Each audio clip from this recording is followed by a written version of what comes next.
On June 4th, 1942, the Japanese Navy reached the height of its power.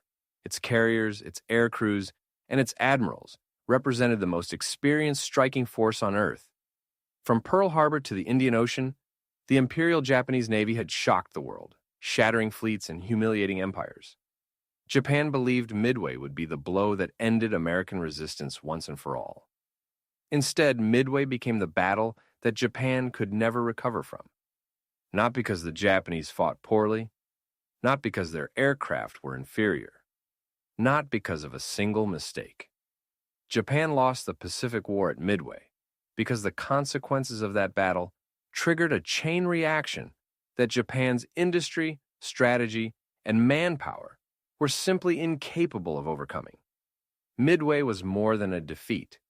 It was a mathematical turning point, a moment where the war became unwinnable for reasons deeper than tactics. This is the story of why Japan never had a chance after the morning of June 4th, 1942. Time for the strategic math behind Midway. To understand why Midway changed everything, we must understand the basic arithmetic of the Pacific War. In 1941-42, the naval balance looked like this: Japan's strength. The most experienced naval aviators on Earth, modern carriers, Akagi, Kaga, Soryu, Hiryu, Shokaku, Zuikaku, skilled deck crews and maintenance teams, aggressive doctrine, veteran officers, the initiative, early war momentum, Japan's weakness, limited shipbuilding capacity, limited pilot training throughput, almost no ability to replace losses, insufficient oil reserves, limited aircraft production, vulnerable merchant fleet, slow repair capability. Japan had front-loaded strength and back-loaded weakness. It could strike hard early, but could not sustain operations long-term. The United States was the opposite. America's strength, massive industry, unlimited steel, unlimited oil, enormous workforce, standardized aircraft factories, powerful shipbuilding yards, pilot training schools across the country, a logistics chain larger than Japan's entire navy. America's weakness in 1942: limited combat experience, few trained carrier pilots, only a handful of operational carriers, recent losses at Coral Sea, ongoing mobilization. Japan needed a short war. America needed time. Midway removed Japan's ability to make the war short. The 4 losses that destroyed Japan's future. Japan lost 4 fleet carriers at Midway: Akagi, Kaga, Soryu, Hiryu. But the ships themselves were only part of the loss. The real damage came in 4 components Japan could never replace. 1. Carrier hulls. 2. Veteran pilot corps. 3. Elite deck and maintenance crews. 4. Command experience. Japan lost all 4 at once. This created a hole Japan's industry and training system were incapable of filling. Let's examine each one. 1. The loss of carrier hulls, a fatal industrial blow. A fleet carrier was not a simple machine. It required complex engines, armor protection, aircraft elevators, hangars, advanced wiring, workshop space, radar after 1942, powerful pumps for aviation fuel, sophisticated damage control systems, thousands of trained crew members. Japan could not mass-produce these ships. Before the war, Japan spent years building each one. After Midway, Japan began carrier construction programs, but could not complete them fast enough. Between 1942 and 1945, Japan completed only 6 fleet carriers. Most were late, incomplete, or obsolete. The United States completed 24 Essex-class fleet carriers, 9 Independence-class light carriers, 50-plus escort carriers.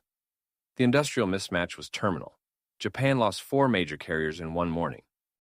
It took Japan 3 years to replace them, and by then, it was too late. This was not a tactical defeat. It was an industrial death sentence. 2. And the loss of veteran pilots. The true catastrophe of Midway. Even more devastating than the carriers was the loss of Japan's elite pilots. Before Midway, Japan possessed the finest naval aviators in the world. Their training pipeline required 2 to 3 years of preparation, thousands of flight hours, rigorous combat training, hand-selected candidates, extremely high standards. Japan's pilot corps in 1941 was irreplaceable. When the 4 carriers burned at Midway, hundreds of Japan's most experienced pilots died. These were not ordinary aviators. They were the Pearl Harbor Strike Force, the pilots who sank HMS Prince of Wales and Repulse, the veterans of the Indian Ocean Raid, the instructors and combat leaders, the core of Japan's carrier striking arm. Losing them was like America losing its entire carrier aviation wing in a single day. Japan had no replacement pipeline capable of rebuilding this force. Not in 1942, not in 1943, not ever. This was the moment the Imperial Japanese Navy lost the ability to conduct modern carrier warfare. Even if Japan had more carriers, they had no one left to fly from them. 3. Loss of deck crews, the hidden professional elite. Carrier operations require far more than pilots. They require mechanics, aircraft handlers, armorers, aviation fuel teams, elevator operators, maintenance crews, ordnance specialists, damage control teams. These men were specialists trained over years of service. When the carriers burned, these irreplaceable teams died with them. Japan could build new carriers slowly, but they could not build new deck crews. By 1943, Japanese carriers were being staffed with hastily trained personnel who lacked the experience necessary for complex carrier operations. The result? Slower launch times, slower recovery cycles, accidents, fuel handling mistakes, maintenance failures, reduced sortie rates, catastrophic vulnerability to fire. The loss of these crews crippled Japan's carrier capability long before the battles of 1944. This was the invisible blow of Midway. Loss of command experience, the brain of Japan's carrier force. Japan's carrier doctrine was built around a small core of veteran leaders: Nagumo, Yamaguchi, Tomonaga. A handful of elite staff officers. Midway destroyed this leadership group. Their replacements were younger, less experienced, less aggressive, less flexible, less trained in large-scale carrier operations, less able to coordinate multi-carrier strikes. The United States, in contrast, rapidly developed a new generation of naval leaders. Mitcher, Spruance, Halsey, and hundreds of junior officers trained in modern doctrine. Japan lost its brain. America was growing a new one every month. The consequence: Midway was not just a battle. It was the moment Japan lost the ability to fight a long war. After June 4, 1942, Japan could still win battles. It could still inflict damage. It could still delay defeat. But it could no longer win the Pacific War. Midway created a permanent imbalance that Japan could not reverse. Too few carriers, too few pilots, too few crews, too little industry, too little oil, too little time. The United States had all of these in nearly unlimited supply. This is why historians agree. Midway did not end the war, but it made Japan's defeat inevitable. The rest of the war was simply the process of Japan running out of options. The aftermath. Japan could never recover from after Midway. The world saw 4 Japanese aircraft carriers burning on the horizon. What the world did not see was far more important: the silent destruction of the Imperial Navy's long-term ability to wage war. Japan did not just lose ships on June 4, 1942. It lost the foundation of its naval strategy, the core of its pilot corps, and the industrial breathing room it needed to fight a drawn-out conflict. Outwardly, Japan still looked powerful: a giant army in China, a vast island empire, dozens of bases across the Pacific. But on the inside, the structure was cracking. And after Midway, that crack widened into a chasm Japan could never bridge. At the oil problem, Japan's fatal weakness. In theory, Japan could replace ships. In practice, it could not replace the fuel needed to operate them. This was Japan's most crippling strategic vulnerability. Japan had almost no domestic oil. 90% of its pre-war oil came from imports. The U.S. embargo cut off supplies in 1941. The only remaining source was the Dutch East Indies. Oil had to cross thousands of miles of ocean. The routes were unprotected and extremely vulnerable. By late 1942, Japan was already consuming more oil than it produced. By 1943, Japan began rationing fuel for training flights. By 1944, the Navy simply did not have enough fuel to operate. America, meanwhile, controlled 60% of the world's oil, built hundreds of tankers, produced unlimited aviation gasoline, fueled its carrier groups for constant operations, used submarines to destroy Japan's merchant fleet. Without fuel, a navy, especially a carrier navy, ceases to exist. The defeat at Midway accelerated Japan's descent into fuel starvation. Pilot crisis, a loss that could not be replaced. The most devastating part of Midway was not the sinking of 4 carriers. It was the death of Japan's elite aviators. Before Midway, Japanese naval pilots were the finest naval aviators in the world. Hand-selected, rigorously trained, elite even before entering combat, hardened in China and Southeast Asia, veterans of Pearl Harbor and the Indian Ocean raid. Their training pipeline required 2 to 3 years, thousands of flight hours, limited class sizes, high fuel consumption, the personal mentorship of senior instructors. This system produced brilliance, but it could not produce quantity, and Midway annihilated the core of Japan's experienced pilots. When those 4 carriers went down, they took with them the best torpedo bomber crews, the best dive bomber crews, the best fighter pilots, instructors, leaders, combat veterans, the entire backbone of Japanese naval aviation.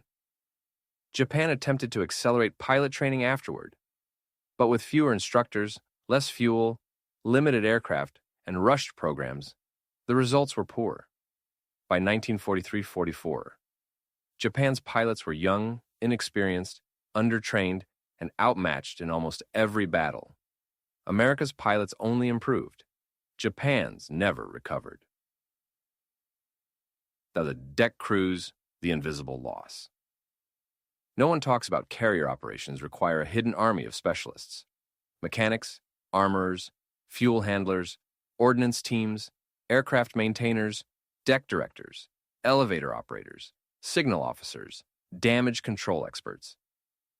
These men were not interchangeable. They were trained over years of shipboard experience. When the carriers burned at Midway, these technical teams died with them. This loss had lasting consequences. Slower sortie rates, slower arming and fueling, more accidents, reduced operational tempo, less efficient hangar operations, weaker damage control, poor aircraft maintenance. A carrier without trained deck crews is a ship that cannot fight effectively, and Japan could not rebuild this talent. America trained thousands of new crews every few months. Japan had no such capacity. A new reality. Japan could no longer fight a long war. After Midway, Japan's naval strategy was broken. Its logistics were broken. Its training system was broken. Its carrier doctrine was broken. But the most important part was this: Japan's long-term war plan died at Midway. The empire had planned for a short war, a quick series of decisive battles that would force the United States to negotiate. Midway shattered that dream, because after June 1942, Japan faced a war it could not win. A war of attrition, a war of industry, a war of pilots, a war of oil, a war of shipyards, a war of numbers, a war of time. America had all of these advantages. Japan had none. Midway flipped the strategic equation permanently. So the Solomons, confirmation that Midway was not a fluke. Through the rest of 1942, Japan fought desperately in the Solomon Islands. Night battles, carrier duels, attritional campaigns. But something became clear. Midway was not a lucky American win. It was a sign of things to come. At Guadalcanal, Japanese pilots died faster than they could be trained. Japan's fuel reserves shrank dangerously. Escort ships were lost by the dozen supply convoys. Tokyo Express became suicide runs. Replacement aircraft were inadequate. America brought in new pilots constantly. U.S. radar systems gave early warning in every engagement. Japanese destroyers burned precious fuel nightly. Japan's airfields could not keep up with American ones. It was not a battle of skill. It was a battle of logistics. And Japan was losing. Every month after Midway, Japan got weaker. Every month after Midway, America got stronger. The trajectories crossed permanently. The hard truth. Midway didn't end the war, but it made Japan's defeat inevitable. Historians often say, Midway was the turning point. But the deeper truth is this. Midway did not end Japan's ability to fight. It ended Japan's ability to win. Japan fought bravely after 1942. It fought skillfully. It fought with determination and courage. But the strategic balance had shifted. The clock was now ticking only in America's favor. Japan was still a dangerous opponent, but it no longer had a path to victory. From June 1942 onward, the outcome of the Pacific War was no longer in doubt. What followed? The Marshalls, the Gilberts, the Marianas, Leyte Gulf, was simply the slow, inevitable unwinding of a defeat, sealed the moment 4 Japanese carriers sank at Midway. The carrier war Japan could no longer fight. By early 1943, Japan's naval leaders still hoped they could regain the initiative. They believed that superior ship design, aggressive tactics, and the fighting spirit of their pilots could overcome the industrial gap. But every major engagement after Midway proved the opposite. The Imperial Navy now lacked the one thing a carrier force must have to survive: experienced aviators who could strike fast, hit hard, and come home alive. Without them, Japan's remaining carriers became slow, vulnerable, and ultimately irrelevant. From 1942 to 1944, a series of battles, not just one, confirmed that Japan's naval air power was slowly collapsing. Let's walk through the key events that exposed this decline. The slow unraveling begins. The Eastern Solomons, August 1942. This battle is rarely remembered compared to Coral Sea or Midway, but for Japan, it was another catastrophic loss. Why? Because it revealed something new. Japan still had good planes, but not enough good pilots left to use them. During Eastern Solomons, Japanese strike groups were smaller, coordination was weaker, pilots had difficulty locating targets. American radar gave early warning. F-4F Wildcats intercepted incoming waves. Japanese pilots struggled with navigation and fatigue. Replacement pilots lacked the precision of their predecessors, and the losses hurt. Japan lost dozens of aviators it could not replace. America lost aircraft it replaced the next morning. This pattern became the new reality of the war. Santa Cruz, Japan's last good day, that sealed its fate. The Battle of the Santa Cruz Islands, October 1942, is sometimes misunderstood. Japan technically won the battle. They sank USS Hornet. They damaged USS Enterprise. They pushed American carriers away temporarily, but the victory destroyed Japan's future. Here's why. Japan lost 148 carrier aviators in one day. Many were among the last veterans of Pearl Harbor. To replace them, Japan had no fuel, no instructors, no training aircraft, no organized replacement system. But America replaced Hornet with Essex-class carriers, replaced its lost air groups with thousands of new pilots, repaired Enterprise and put her back into service, continued expanding training programs, had unlimited fuel and flight hours.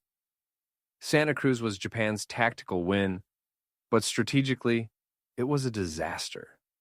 It was the moment the Imperial Navy lost the last large group of first-generation carrier pilots.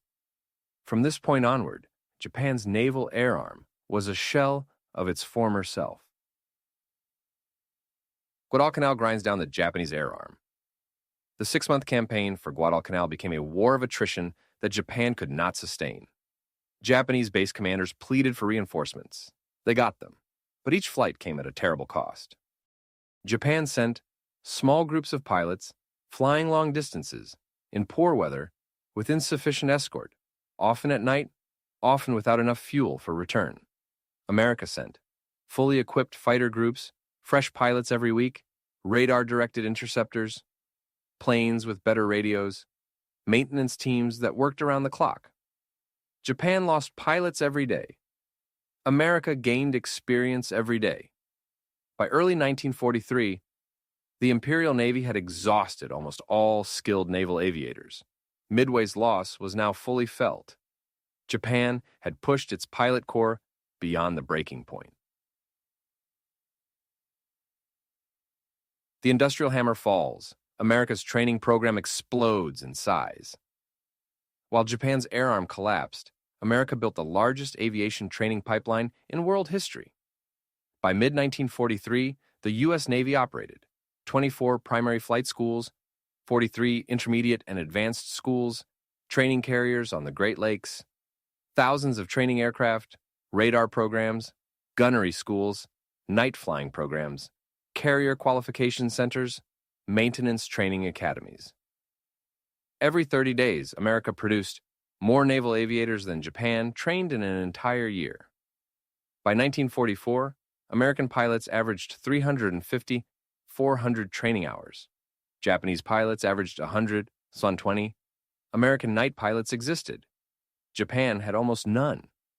American pilots trained with radar. Japan had little radar. America practiced multi-carrier coordination.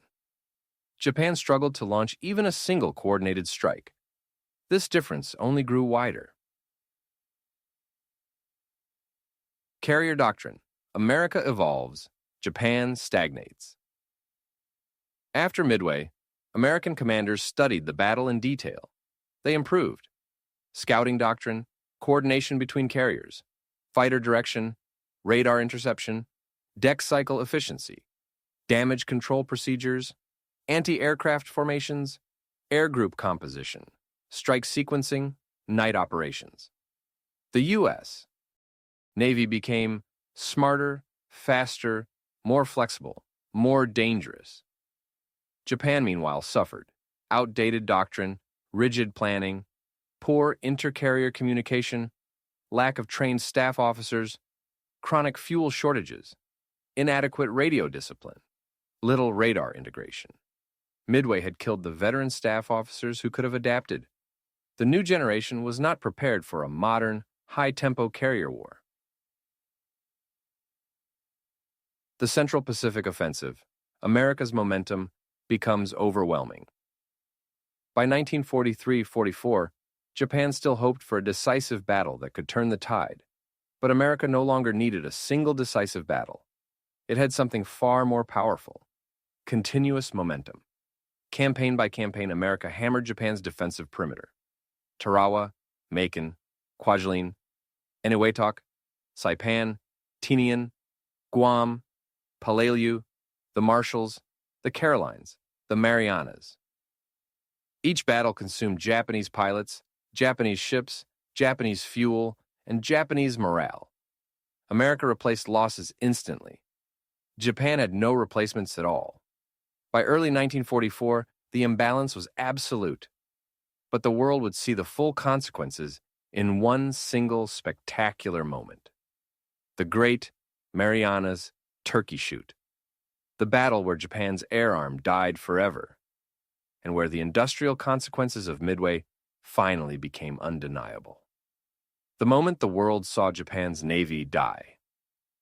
By the summer of 1944, the United States had pushed deep into the Central Pacific. Japan prepared desperately for the American assault on the Marianas, home to vital airfields, command centers, and the inner perimeter of the empire. Japan called the defense plan Eigo Operation, a massive all-or-nothing effort to destroy the American carrier fleet. It was supposed to be Japan's grand counterattack. Instead, it became the battle that exposed the total collapse of Japan's naval air power. This battle would be remembered as the Great Marianas Turkey Shoot. And it was here, finally, unmistakably, that the consequences of Midway emerged in full view. The Great Marianas Turkey Shoot, the day Japan lost the air war forever. June 19, 1944, the Imperial Navy deployed everything it had left. 5 carriers, 430 carrier aircraft, 300 land-based aircraft, the last generation of semi-experienced pilots, commanders desperate for a miracle. But the Americans brought 15 carriers, 902 carrier aircraft, radar-directed fighters, experienced air groups, the F-6F Hellcat, Zero Killer, powerful AA screens, seamless carrier coordination, superior tactics, submarines hunting Japanese picket ships, unlimited fuel and logistics support. The moment Japanese aircraft appeared on radar, American fighter direction officers scrambled dozens of Hellcats. Within minutes, the sky became a slaughter. U.S. pilots shot down 300-plus Japanese aircraft in a single day. Japan's remaining carrier air wing was annihilated. Some Japanese strike groups never reached the American fleet at all. American pilots described the battle like this: "It wasn't a fight, it was a massacre." Japan had committed its last carrier pilots and lost them in a matter of hours. This was the irreversible end of Japanese naval aviation. But the worst was still to come. The loss of Taiho and Shokaku, new carriers, old weaknesses. During the battle, American submarines delivered 2 devastating blows. USS Albacore torpedoed Taiho, Japan's newest armored carrier. USS Kavala torpedoed Shokaku, a veteran of Pearl Harbor in the early war. Both carriers sank. Taiho was supposed to lead Japan's carrier revival. Instead, a single torpedo combined with poor damage control destroyed her. Shokaku burned with nearly all hands, and with them died hundreds more pilots, mechanics, and deck crew Japan could not replace. By the end of the Marianas Campaign, Japan had lost its entire effective carrier force. Its pilots were gone. Its newest carrier was gone. Its industrial recovery plan was gone. This was the moment every Japanese admiral understood. The war is lost. Now, Leyte Gulf, the largest naval battle in history and Japan's final gamble. Japan had one last chance to strike a blow that could slow the American advance. That chance came at the Battle of Leyte Gulf, October 1944. It became the largest naval battle ever fought, with dozens of battleships, cruisers, destroyers, carriers, and hundreds of aircraft engaged across 4 distinct engagements. Japan's strategy was bold. Use its remaining carriers as bait. Draw the American fleet away. Send battleships and cruisers to attack the landing forces. Attempt to annihilate the U.S. invasion fleet. Force a political crisis in Washington. But the plan had a fatal flaw. Japan had carriers, but no aircraft. America had aircraft, but no shortage of carriers. The Japanese carrier decoy force under Ozawa launched barely 30 usable aircraft. Their decks were almost empty. American pilots were stunned. We saw carriers, but no planes. It didn't make sense. Within hours, the few surviving Japanese aircraft were shot down. The carriers were left defenseless. The U.S. Navy sank. Zuikaku, last survivor of Pearl Harbor. Zuiho Chitose. Chiyoda Japan's carrier fleet, once the most feared in the world, ceased to exist. The decoy had no sting. The bait had no teeth. Japan's last gamble failed. The Battle off Samar, when America's industrial strength saved the fleet. During Leyte Gulf, one of the most dramatic episodes occurred off Samar, where a small group of American escort carriers, destroyers, and destroyer escorts faced a massive Japanese battleship force. The famous Taffy 3 engagement demonstrated something essential. Even America's smallest carriers had air groups Japan could not match. Even lightly armed escort carriers launched constant pressure. Even small U.S. ships could fight fearlessly because replacements were guaranteed. Japan's battleships fought bravely, but without air cover, without fuel, without trained aviators, and without strategic purpose. Their efforts were doomed. The battle ended with the Japanese fleet withdrawing, not because it was beaten in direct combat, but because it lacked ammunition, air support, coordination, fuel, a path to victory. This was the reality of Japan's post-Midway Navy. The final blow, Japan runs out of everything. As 1945 began, Japan's situation was hopeless. 1. No pilots. Japan's training pipeline had collapsed. 2. No carriers. Most were sunk. The remainder were empty hulls. 3. No fuel. Tankers were gone, oil fields were bombed, synthetic fuel plants were ineffective. 4. No industry. American strategic bombing crippled aircraft production.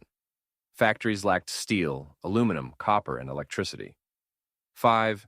No merchant fleet. Submarines destroyed 85% of Japan's shipping. 6. No radar advantage. Japan had primitive systems. The U.S. used advanced fighter direction. 7. No experienced officers. Midway had wiped out the core of Japan's naval leadership. 8. No chance of negotiation. America demanded unconditional surrender. Japan fought on bravely, but the outcome was determined long before. The war was a mathematical certainty. The strategic conclusion. Midway made Japan's defeat inevitable. Midway did not end the Pacific War, but it ended Japan's ability to win it. Everything that happened afterward, the Solomons, the Marianas, Leyte Gulf, Okinawa, was the slow, systematic collapse of a navy that had lost the one battle it could not afford to lose. Because after Midway, Japan could not rebuild ships fast enough, Japan could not train pilots fast enough, Japan could not conserve fuel long enough, Japan could not protect convoys effectively, Japan could not coordinate fleets effectively, Japan could not match radar-controlled U.S. operations, Japan could not replace experienced officers, Japan could not keep up with American industry, Japan could not outfight America's training programs, Japan could not sustain a war of attrition. The war became a race, and Japan had no legs left to run. The final message. Japan entered the Pacific War with confidence, boldness, and arguably the best naval aviators on the planet. But after Midway, Japan still had courage, but no time. Japan still had ships, but no fuel. Japan still had plans, but no pilots. Japan still had hope, but no chance. Midway shattered the heart of Japan's naval power. Everything that followed only confirmed the truth. The Pacific War did not end at Midway, but Japan's ability to win the Pacific War did.